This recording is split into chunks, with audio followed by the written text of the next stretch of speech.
보겠습니다.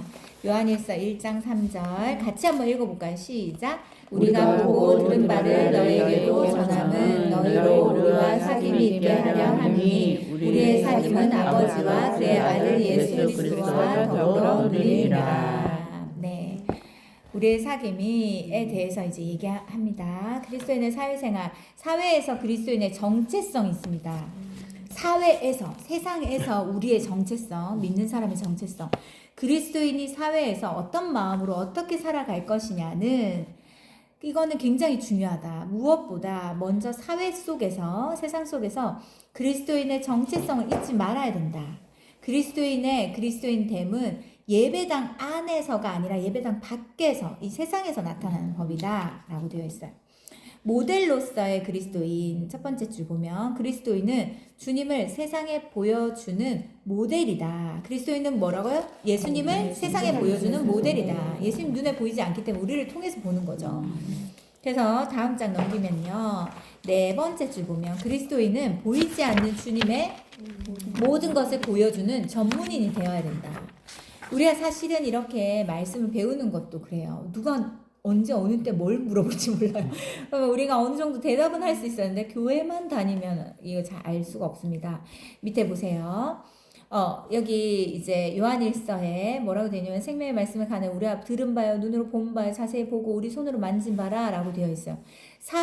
이 말씀 밑으로 네 번째 줄 내려오면 사도 요한은 지금 말씀이 육신을 입고 이 땅에 오셨던 예수님에 대해서 설명하고 있는 거예요. 하나님이 보이지 않기 때문에 보이는 하나님으로 우리 옆에서 보고 만지고 하게 했던 것이 바로 예수님이었습니다. 그래서 여기 또 밑에 요한일서 보면 아버지와 함께 계시다가 우리에게 나타내신 바 되었다. 이게 예수님에 대한 겁니다. 밑에서 세 번째 줄 하나님을 우리가 보고 듣고 만져볼 수 있게끔 이 땅에 오신 분이 예수님이셨다. 하나님을 우리가 보고 듣고 만져볼 수 있게끔 즉 예수님께서는 보이지 않는 하나님 아버지를 세상에 보여주기 위한 모델이셨다. 그래서 예수님께서는 이 땅에 계시는 동안 당신을 보고 듣고 만져보게 함으로써 당신의 역할에 충실하셨다. 그리고 이 보면 우리 아까 읽었지만 그 뒷 말씀에 보면 어떻게 되냐 우리가 이것을 쓰면 우리의 기쁨이 너희 안에 충만하게 하려 함이라. 예수님이 우리와 함께 계신 것에 대해서 사귐이 있는 것에 대해서 얘기할 때 이렇게 얘기했고 말씀 밑에 세 번째 줄 내려가면요 요한은 예수 그리스도를 보여주는 모델이었다. 요한은 예수 그리스도를 보여주는 모델이었다. 이것이 그리스도인인 우리 모두 사회 속에서 지녀야 할 정체성이다.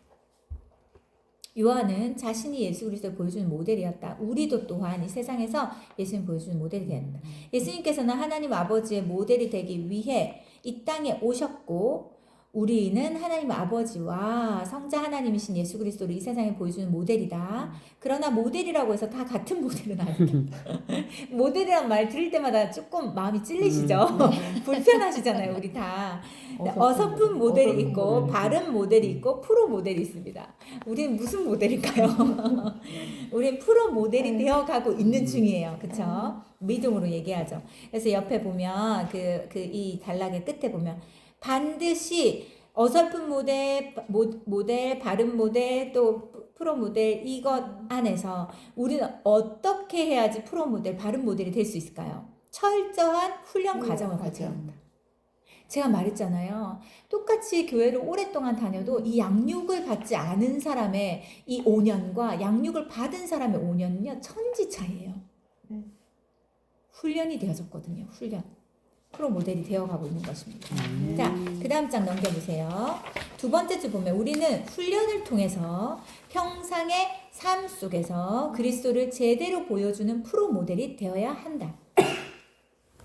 우리는 훈련을 통해서 우리의 삶, 일상, 사회, 세상 속에서 우리 모델이 되어야 된다. 이겁니다. 근데 훈련은 이렇게 양육을 받고 말씀을 배우는 훈련도 훈련이고요. 예배 생활, 기도 생활 이런 것들 있잖아요. 묵상 생활, 통독하는 거 이것도 훈련이고 또 하나는 적극적인 훈련 뭡니까? 봉사와 섬김을 하면서 그 안에서 여러 가지 의견이 다르고 막 그러면서 부딪히면서 다듬어지는 이런 훈련도 다 포함되는 겁니다. 그래서 오른쪽으로 넘겨가 보세요. 뭐 지진 얘기가 나왔는데 오른쪽 보세요. 첫 번째 줄. 그리스도인은 언제 어디를 찔러도 그리스도인의 향기와 이 언행이 나와야 된다. 말만 들어도 혹시 교회 다니세요? 이런 말 들어야 됩니다. 우리 목사님 많이 들어요. 혹시 목사님이세요? 목사님들이 이상하게 가면 티가 나. 우리 목사님은 또 갈 때마다요. 어디를 갈 때마다 평안하세요 꼭 얘기해요. 그러니까 그 말을 들어서 싫은 사람은 없잖아요. 그러니까 목사님이신가 보다 이렇게. 그리고 뭐 옛날에는 경비실에서 뭐 많이 찾아왔잖아요. 집 앞으로 코로나 전에는. 그럼 경비실을 뭐 찾을 때 뭐 우리 뭐 성도님들을 뭐 이렇게 갖다 놓으시고 주시고 이렇게 하잖아요. 그러면 우리 목사님은 제일 좋은 걸로 해가지고 그 경비 아저씨는 딱 드려요. 그 경비 아저씨들이 너무너무 좋아해요. 이렇게 하고. 자, 보세요. 세 번째 줄. 그리스도인의 삶이 늘 따뜻한 봄날 같은 것은 아니다. 그리스도인에게도 생로병사의 고통이 있다. 건강의 문제, 경제적인 문제, 슬픔도 있고 뜻하지 않은 좌절과 실패도 있다. 그러나 그 모든 상황에서 우리가 주님의 모델이 되게끔 주님께서 우리에게 불러주셨다. 우리 한번 봐보세요. 우리가 지금 어려움이 없진 않습니다. 근데 어려움 앞에서 반응하는 게 달라졌어요. 어려움을 대처하는 게 달라졌고 해결하는 게 달라졌고 그 어려움을 지나는 과정이 달라졌어요. 이게 지금 우리가 프로 모델이 되고 있는 거예요. 그래서 잘못하면 예수님 믿으면 복 받는다 이렇게 가지고 오해를 하는 경우가 되게 많아요. 왜 나 예수님 처음에는 그랬어요. 부자 되는 줄 알았어요. 예수님 믿는데 왜 이래 막 이래. 자, 밑에 보세요. 2, 4, 6의 8의 마지막 단락 여기 번째로 올라오면 프로 모델들이 디자이너의 솜씨를 완벽하게 보여주기 위해서 감량하듯이 체중을 감량하잖아요. 그것처럼 그리스도인의 영적 감량도 필수이다. 그런데 그리스도의 영적 감량의 성경적인 용어는 뭡니까? 자기 부인. 더 나아가서 자기 죽음. 십자가에서 나는 날마다 죽노라 이거예요. 자기 부인. 자기 부인이 잘 되는 사람이 진짜 성숙한 사람이에요. 옆에 보세요. 자기 부인의 척도는 하나님의 말씀이다. 그러니까 말씀이 말하고 있으면 언제든 납작 엎드릴 수 있는 사람. 이건 거예요. 그래서 우리는 우리의 삶을 통해서 하나님 말씀만 드러나 보이게끔 하는 하나님의 말씀 앞에서 우리를 부인하는 훈련을 게을리해서는 안 된다. 내가 A라고 주장할 수 있지만 주님이 B라고 말씀하시면 A를 바로 꺾을 수 있는 사람. 그 사람이 훈련된 사람입니다. 끝까지 주장하지 않고. 우리가 우리 자신을 부인하고 하나님의 말씀을 드러내는 자기 부인의 사람이 될 때 우리의 삶은 하늘의 별처럼 아름다워질 것이다. 우리는 이미 성부, 성자, 하나님의 프로 모델이 되었기 때문이다. 네. 자, 그다음 보면 진열장으로서의 그리스도인. 이게 무슨 얘기냐? 그리스도인은 세상 사람들이 들여다보는 진열장이다. 진열장은 사람들이 이렇게 구경하잖아요. 저 진열장에 뭐가 있나? 유리로 되어서 그 안을 다 보게 되어 있습니다. 그렇죠? 그것처럼 2, 4, 5번째 줄 보면 그리스도인의 가정과 그리스도인의 일터는 세상 사람들이 누구든지 들여다볼 수 있어야 한다. 있어야 한다. 네, 그리스도인의 가정, 그리스도인의 일터는 세상 사람들이 누구든지 들여다볼 수 있어야 한다. 그래서 세상 사람들이 인생은 어떻게 꾸려갈 것인지, 행복이 무엇인지 들여다보고 배우게 해야 한다. 배우게 해야 한다. 여기 보세요. 요한복음에 보면은 와서 보라. 세례 요한의 두 제자가 예수님 계시는지 묻자 와 보라라고 얘기했습니다. 그들은 말씀 밑에 보세요. 두 번째 줄. 그들은 예수님께서 계신 곳을 가서 보고 예수님과 함께 거했다. 맨 밑에 줄. 그들에게 예수님께서 계신 곳은 그리스도인이신 예수님의 말씀을 들여다볼 수 있는 진열장이었다. 예수님의 삶을 보는 것이 예수님의 진열장을 보는 것이었습니다. 그래서 와서 봐 라고 해서 예수님 만납니다. 자, 여기서 말씀, 여기 또 이제 요한복음, 여기 빌립이 이르되 또 와서 보라라고 이렇게 했습니다. 이 말씀이 계속 되고 있는 건 뭘까요? 세상 사람들 우리의 삶을 보고 있다, 보고 있지 않다? 다 보고 있어요. 그러니까 좀 그렇죠. 그래서 이 말씀 밑에 보면은 네 번째 줄, 오늘날 믿지 않는 사람들에게 와서 보라고 권할 교회는 도처에 있다. 그러나 자신의 가정과 일터를 진열장 삼아서 와서 보라. 하나님 믿는 사람의 삶을 보라라고 말할 수 있는 사람이 얼마나 될까요? 그러면서 주님을 믿는 우리는 이렇게 살고 있다고 보여주는 그리스도인은 거의 없다. 자기 삶을 꽁꽁 숨겨요. 교회에서만 이렇게 저렇게 보여줍니다. 그러나 이제 예배당이라는 진열장보다는 와서 보라고 권할 수 있는 가정과 일터의 진열장이 많아져야 한다. 지금 각자의 가정에 투명한 유리를 설치한다면, 그 속에 세상 사람들이 들여다볼 수 있다면, 우리는 그리스도인으로서 세상을 향해서 보여줄 것이 뭐가 있는지를 생각해 봐야 된다. 진짜 세상 사람들이 다 보고 있다고 생각해 보세요. 그렇죠? 세상 사람들, 하나님 모르는 사람들과 똑같이 싸우고 똑같이 행동하고 똑같이 살아가고 똑같이 이기적이고 똑같이 계산적이고 똑같이 욕심으로 살아간다면 얼마나 우리가 제대로 된 어설픈 모델의 역할을 하고 있는 것입니다. 밑에 보면 사랑의 문자적 의미가 기뻐하다라고 했다. 자신의 가정이 세상의 것으로 인함이 아니라 서로 가족됨으로 인해서 가족들과 함께하는 것으로도 기뻐하는 그런 가족 사랑을 보여줄 수 있는지 생각해 보아야 된다. 사랑 문자적으로 기뻐한다는 것인데 세상의 어떤 것 때문이 아니라 가족으로 인해서 그냥 기뻐하는 거, 함께하는 것만으로 기뻐하는 거, 이런 걸 보여줘야 된다. 존재 자체만으로 기뻐하는 거, 뭘 잘해서가 아니라, 뭘 이뤄서가 아니라, 월급 많이 받아와서가 아니라. 자, 그래서 다음 장 넘기시면요. 사랑은 귀하게 여기는 것이라고 했다. 가족끼리 서로 진정으로 귀하게 여기며 존중하는지 서로 생각해 봐야 된다. 행복은 열심히 일하고 땀 흘려 얻은 결과에 자족하며 사는 것이다. 자족이 없으면 아무리 돈을 많이 벌어도 배고플 수밖에 없다. 항상 불평불만인 거죠. 자족하는 마음이 없으면. 과연 자족의 행복이 자기 가정, 쇼윈도에 진열되어 있는지 생각해 보아야 된다. 그렇죠? 그 쇼윈도에 그리스도인의 구별된 생각과 언행 그리고 예의 범절이 구비되어 있는지도 생각해 보아야 한다.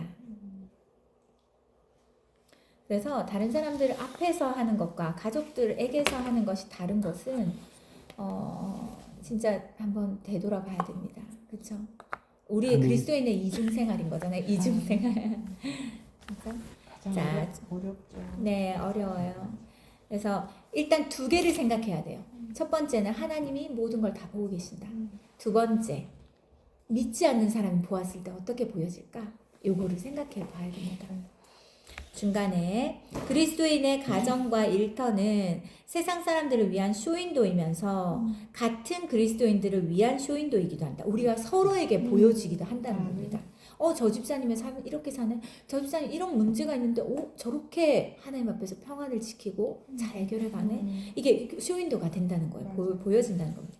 일반적으로 그리스도인들은 교회 안에서는 모두 좋은 교인들이다. 근데 밑에 보면 크리스천 기업인들은 많지만 크리스천 기업은 드물다라고 합니다. 기업인들은 많은데 진짜 크리스천 기업은 드물다. 밑에서 두 번째 줄. 저런 기업이 크리스천 기업이구나. 그리스도인의 가정은 저런 모습이었구나. 저런 상황에서도 기뻐할 수 있구나. 행복이란 저런 거구나. 나도 저런 가정이 되고 싶다. 이런 거. 그런 것이 되어야 합니다.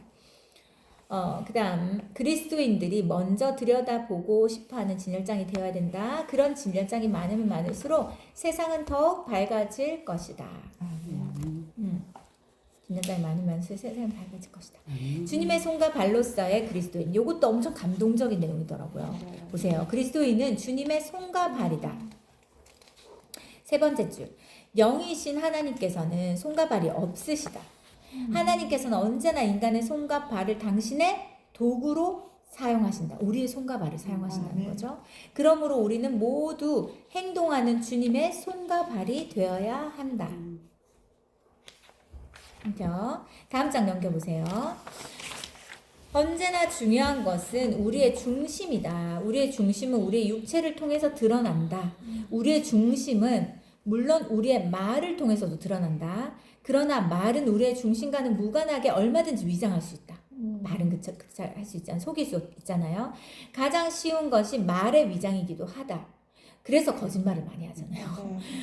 말 한마디면 되는 거니까. 그런데 옆에 보세요. 우리의 중심을 가감 없이 가장 구체적으로 드러내는 것은 뭡니까? 우리의 손과 발이다. 우리의 일생은 우리의 손과 발에 의해서 이루어진 행위의 모든 것을 보여주는 것입니다. 그래서 이제 쭉쭉쭉 이건 보시면 그냥 다 이해하실 수 있고, 오른쪽에 한번 봐보세요. 오른쪽에 말씀 위에 네 번째 줄 보세요. 자, 우리 머릿속에 수많은 생각들 중에 우리 손과 발로 드러난 것만 세상에 남는다는 것이다. 이게 뭐냐면 위에 이제 뭐 이세벨과 뭐 예후와 이런 모든 것들이 있어요. 그걸 이제 쭉 읽어보시면 아는데, 결국은 우리 손과 발이 했던 것만 남게 된다라는 거예요. 우리가 이 세상을 떠난 뒤에 남은 사람들로부터 의로운 사람으로 기름 받았다면 그것은 우리가 살아생전에 우리의 손과 발을 의의 도구로 사용했기 때문이다. 이런 거 생각해 본 적 있으세요? 내가 죽었을 때, 내가 죽으면 사람들이 뭐라고 얘기할까? 제가 장례식장 가면 다 그런 얘기 하잖아요. 이분은 이런 분이셨어. 이 김수미 그분 돌아가셨잖아요. 맞아요. 갑자기. 너무 아까워요. 근데 그분은 너무 아까워요. 왜냐하면 그분 크리스찬이었거든요. 맞아요. 그 막 그 기독교 방송에도 나오고 그랬어요. 음. 그 자기 남은 평생을 주를 위해서 살고 싶다 그랬어요. 어려운 사람들, 어려운 연예인들. 한참 더 사용하셔야 되는데. 75세면 지금으로 치면 너무 그러니까. 일찍 맞아요. 돌아가신 너무 거죠. 아까워. 너무 그런 분은 오래 사셔야 되는데 너무 아까워. 되게 안타깝더라고. 눈물 나더라고요. 좀. 맞아요. 그래서 막 아무튼 그런데 그분이 보세요. 이 연예인들이요. 믿는 사람, 믿지 않는 사람 할 거 없이 연령에 상관없이 얼마나 슬퍼하고 얼마나 애도합니까? 그게 뭘까요? 이분의 손과 발이 했던 것에 대한 결과인 거예요. 그러니까 죽고 나면 무서운 거예요. 우리가 어떻게 살았는지가 다 보여집니다. 그렇죠? 자, 보세요. 예수님께서 제자를 부르실 때 너희는 사람 낳는 어부가 될 거다 하고 부르셨어요. 다음 장 넘어가 보세요. 2, 4, 6번째 줄. 보면 주님께서 전도자를 가리켜서 사람 낳는 어부라고 말씀하신 것은 우리가 이 세상에서 복음의 증인으로 살기 위해서는 반드시 손과 발을 사용해야 함을 일깨워주기 위함이었다. 복음의 증인으로 살기 위해서는 손과 발을 사용해야 된다. 그래서 오늘날 교회에서 전도의 문이 막혔다면 입으로만 전도하려기 때문이다. 이제부터는 손과 발로 전도해야 된다. 한 인간의 의롭고 악함은 결국 그의 손발이 어떤 도구로 쓰였냐에 의해서 결정된다. 그렇다면 그동안 우리의 손은 어떤 도구로 사용되어 왔는가? 그동안 우리의 발은 어디에 있었는가? 밑에 줄 보세요. 우리 각자의 인생은 우리의 손과 발이 행한 것으로 하나님과 세상 사람들에게 이미 평가받았고 지금 현재 받고 있으며 살아있는 한 앞으로도 계속 받게 될 것이다. 우리 손발로 한 모든 것들. 그래서 여기 잠언에 이 귀한 말씀이자 무서운 말씀이에요. 너희의 그 손의 열매가 그에게로 돌아갈 것이다. 그리고 칭찬받을 것이다. 이렇게 돼 있어요. 밑에 보세요. 지혜의 책인 잠언서 마지막 장 마지막 절이 여자에 대한 언약으로 끝난다는 것은 대단히 중요하다. 여자가 지혜롭지 않으면 한 가정이 바로 세워질 수가 없다. 지혜는 여호와를 경외하면 자기 손의 열매가 자기에게 반드시 되돌아옴을 아는 것이다. 그러므로 지혜로운 여자만 자기 손을 의의 도구로 삼아 자신의 가정을 바르게 세울 수 있다. 아이들의 손을 만지면서 또 아이들을 이렇게 쓰다듬으면서 계속 축복하세요. 이 아이들의 손과 이 발이 하나님이 기뻐하시는 주의 뜻을 이룰 수 있는 손과 발이 될 수 있도록 의의 도구가 될 수 있도록.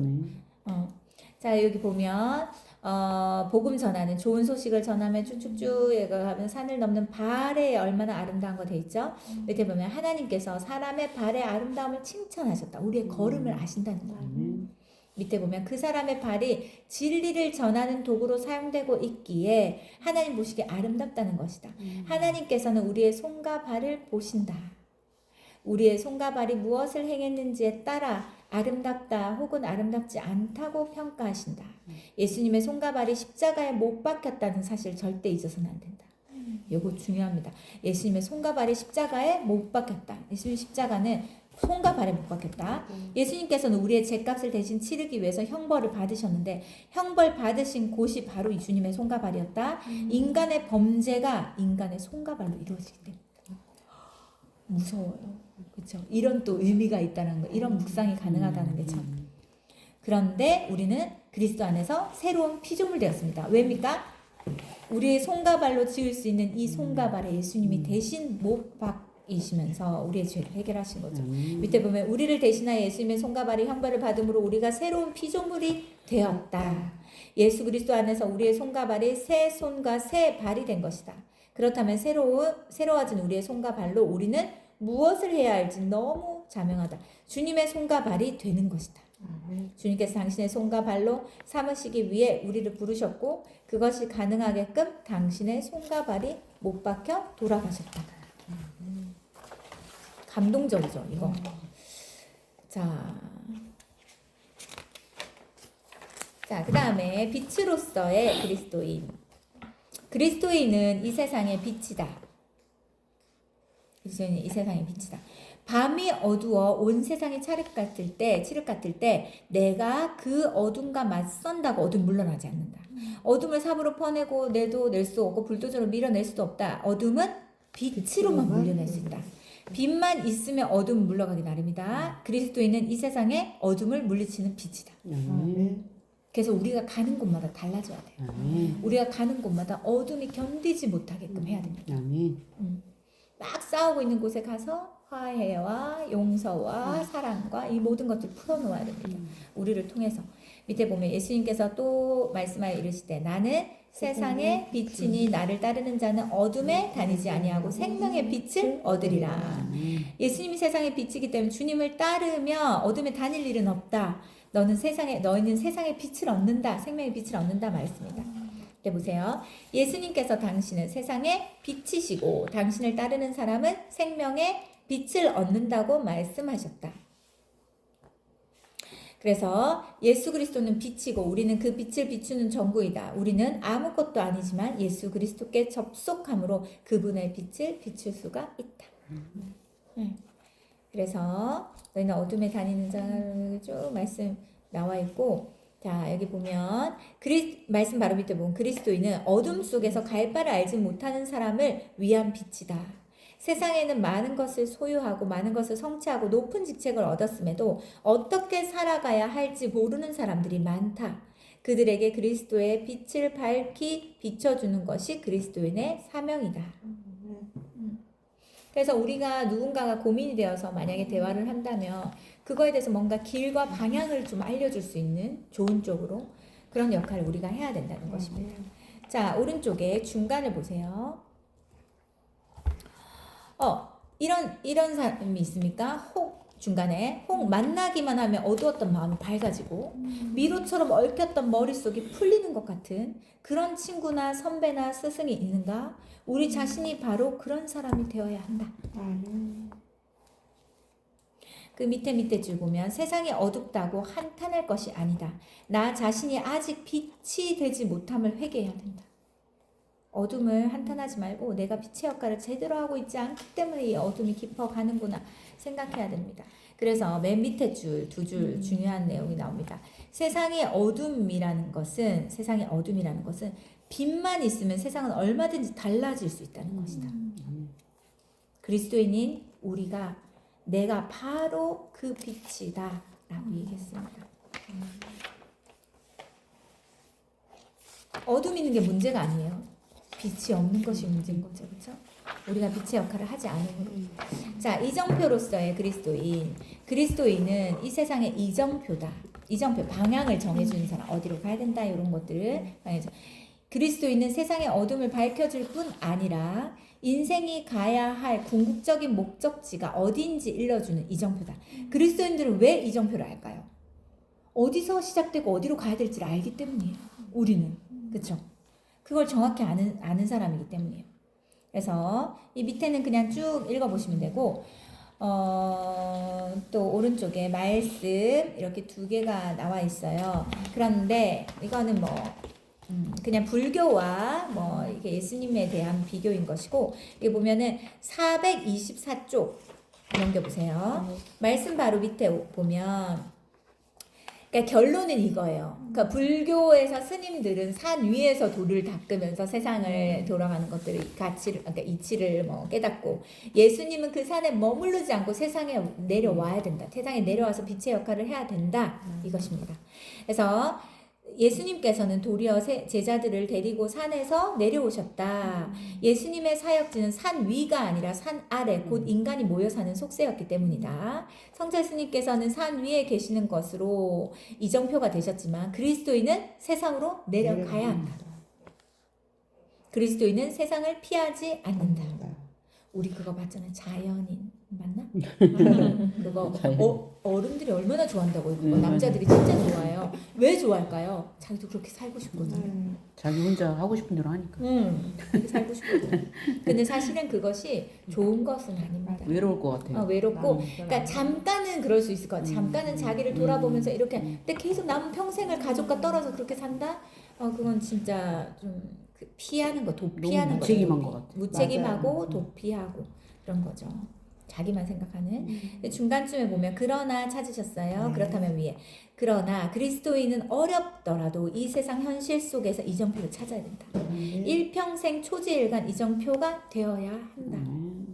그렇다면 궁극적으로 무엇을 위한 초지일관 한 이정표인가? 당연히 하나님 나라, 영원한 생명을 위한 이정표다. 우리는 하나님 나라에 갈 사람이니까 우리는 그 이정표를 택함 받은 그리스도인이 되었다. 그래서 너희가 살든지 죽든지 내 몸에서 그리스도가 존귀케 되어 내가 그리스도니 죽는 것도 유익, 내가 사는 것이 그리스도니 죽는 것도 유익함이라. 이렇게 얘기해요. 사도 바울은 무엇을 초월한 사람이에요? 생사를 초월한 사람. 사도 바울은 죽음이 두렵지 않은 사람이었어요. 왜였을까요? 천국에 대한 믿음이 있으니까. 그래서 옆에 보세요. 죽든지 살든지 자기 몸을 통해 그리스도만 존귀하게 되면 그만이라고 했다. 사도 바울은. 내가 이 땅에서 그리스도를 존귀하게 하기 위해서 내가 존재한다라고 사도 바울은 얘기했습니다. 옆에 그는 예수 그리스도 안에서 이미 영원한 생명을 누리고 있었으므로 육신이 죽는다고 죽는 것이 아님을 알고 있었다. 그렇죠? 그래서 밑에 보면 그러니까 하나님 나라에 가고 싶어 했어요. 사도 바울은. 근데 밑에 보세요. 바울의 개인적인 소망은 당장 세상을 떠나 하늘 나라에서 주님을 모시고 사는 것이었다. 삶의 궁극적 목적이 거기 있었기 때문이다. 그러나 바울은 어떻게 했습니까? 육신을 지니고 있었고 이 세상에 좀 더 살라는 주님의 뜻에 순종했습니다. 왜 그럴까요? 내가 육신으로 있는 것이 너에게 더 유익함이라. 바울은 할 일이 있었기 때문에. 하나님께서 바울을 통해서 하실 일이 있었기 때문에 그걸 위해서 남아있는 것 말고는 육신으로 이 땅에 사는 것에 대해서는 그게 없었어요. 집착이 없었습니다. 자, 밑에 보세요. 바울은 하나님께서 자신을 이 세상에 좀 더 살게 하는 것은 자기 자신의 유익이 아니라 너희의 유익이라고 말했다. 그러면서 먼저 바울을 보면은 맨 밑에 줄 한번 보세요. 그렇다면 우리 역시 이 세상에서 그 이정표가 되어야 하기 때문에 우리가 지금 여기 남아있는 거예요. 그래서 이렇게 기도해야 돼요. 하나님이 나를 이 땅에 보내신 모든 목적을 다 이루고 부르심을 다 이룰 때까지 건강하게 살게 해주세요. 그거 다 이루어드리고 천국에 가게 해주세요. 부끄러움 없이 주님 앞에 서게 해주세요. 라고 우리 기도해야 됩니다. 우리에게 죽음을 준비하는 것은 그것이에요. 매일매일 하나님의 뜻을 이루며 주의 부르심을 이루며 첫 번째는 가정, 부르심의 자리는 가정인 거고 남편을 믿음으로 세우고 또 그 자녀들을 믿음 안에서 세워가는 겁니다. 자, 426쪽 중간쯤에 보세요. 누군가가 찾으셨어요? 말씀 위에 누군가가 우리에게 개인적인 소망을 말하라고 하면 사도 바울처럼 지금 천국에 가는 것이라고 말할 수 있어야 된다. 지금 천국 가고 싶으세요? 조금 더 있다가 우리 뭐 예진 자매님은 결혼하고 가고 싶다고 했고 지은이는 지금도 뭐 갈 수 있다고 하는데 뭐 그 사람마다 다 다르더라고요. 뭔가 하고 싶은 걸 조금 더 하고 가고 싶다. 저는 손자 손녀들을 다 보고 키워주고 그러고 하고 싶어요. 그리고 하나님이 허락하신다면 부모 없는 아이들을 좀 키우고 그러고 주님 앞에 가고 싶다 이런 생각이 들어요. 자, 말씀 바로 위에 이제 했죠. 이거 얘기했나요? 누군가가 네. 이렇듯 삶과 죽음에 대한 분명한 신앙관이 확립되어 있지 않으면 초지일관한 이정표는 불가능하다. 자, 보세요. 우리는요, 오른쪽에 보세요. 오른쪽에 네 번째. 이 세상은 한 번 거쳐가는 나그네 길에 지나지 않음을 깨달을 때만 죽음의 상황에서 마저 초지일관한 이정표가 될 수 있다. 나는 이 땅에 무엇으로 남아있는 사람이라고요? 나그네. 지나가는 사람들. 그래서 우리가 전도행을 통해서요. 우리가 느끼는 건 뭔지 아세요? 전도행 하고 오잖아요. 그쵸? 전도행 갔다가 일정 기간 지나고 옵니다. 이게 우리 이 땅에서 삶이라는 걸 경험하는 거예요. 하나님이 하라고 하신 일을 거기서 막 하고 와요. 그리고 청주로 오잖아요. 그것처럼 우리는 이 땅에서 해야 할 일들을 하고 천국에 가는 거예요. 그거를 우리가 경험하는 시간입니다.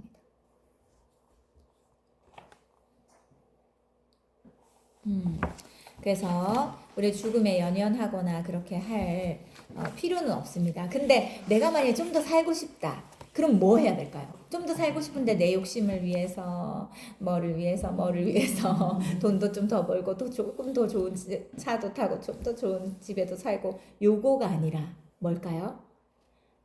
하나님께서 나에게 주신 물질을 내가 청지기로 정말 잘 관리해서 그것에 대해서도 내가 하나님께 칭찬받을 수 있는 사람 되기를 원하고 또 뭘까요? 나에게 주어진 시간도 내가 나만을 위해서 쓰는 시간이 아니라 주의 뜻을 이루며 하나님께서 원하시는 삶을 매일매일 살고 그렇죠?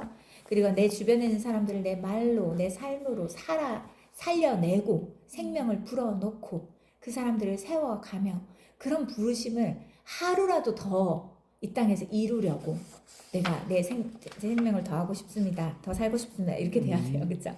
자, 그 다음에 428조 이웃으로서의 그리스도인이 위에 보면요.